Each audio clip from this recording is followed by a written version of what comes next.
Un sadique est une personne qui aime causer de la douleur et de la souffrance à d'autres personnes. Le sadisme est l'acte d'infliger délibérément de la détresse à autrui, pour le plaisir ou le divertissement. L'éponyme du terme sadisme est un noble français du XVIIIe siècle, le marquis de Sade, dont les écrits étaient réputés pour leur sexualité excessivement violente, cruelle, profane et dégradante. Au fil du temps, la définition du sadisme est devenue plus générale et les références modernes au sadique et au sadisme se produisent généralement sans impliquer la sexualité. Les termes sont souvent appliqués de manière exagérée à des personnes ou à des situations auxquelles ces étiquettes ne correspondent pas de manière significative. Aujourd'hui, qualifier quelqu'un de sadique signifie généralement que cette personne inflige négligemment un certain type de misère à autrui. Historiquement, le terme sadisme faisait référence à un état psychologique particulier dans lequel une personne tire un plaisir érotique du fait d'infliger de la douleur à autrui.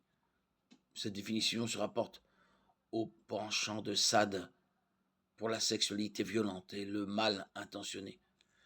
Le terme complémentaire masochisme désigne un lien entre la réception d'abus et la gratification sexuelle. La combinaison des termes sadomasochisme fait référence à la pratique de ceux qui recherchent des formes extrêmes d'abus personnels pour le plaisir.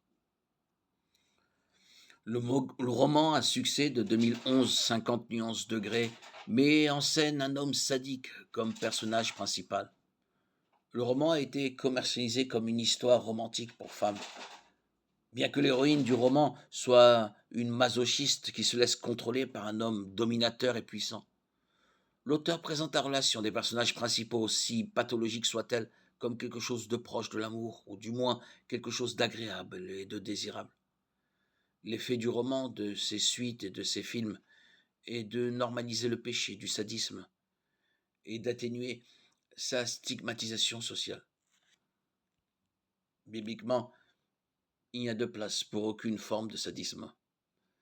La Bible nous appelle spécifiquement à nous aimer.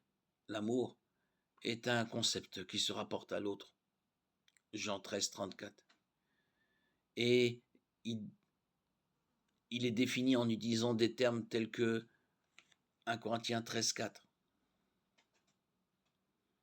L'amour est patient et plein de bonté. L'amour n'est pas envieux. Il ne se vante pas. Il n'est pas arrogant. Je vous donne un commandement nouveau. Aimez-vous les uns les autres comme je vous ai aimé. Vous aussi, aimez-vous les uns les autres. Jean 13, 34.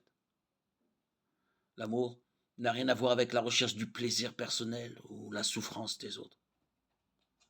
Par définition, toutes les formes de sadisme sont centrées sur soi-même et impliquent des actions qui causent de la douleur, de la souffrance ou de la misère aux autres. Cela est totalement contraire au caractère de Dieu et aux instructions qui nous sont données dans les Écritures.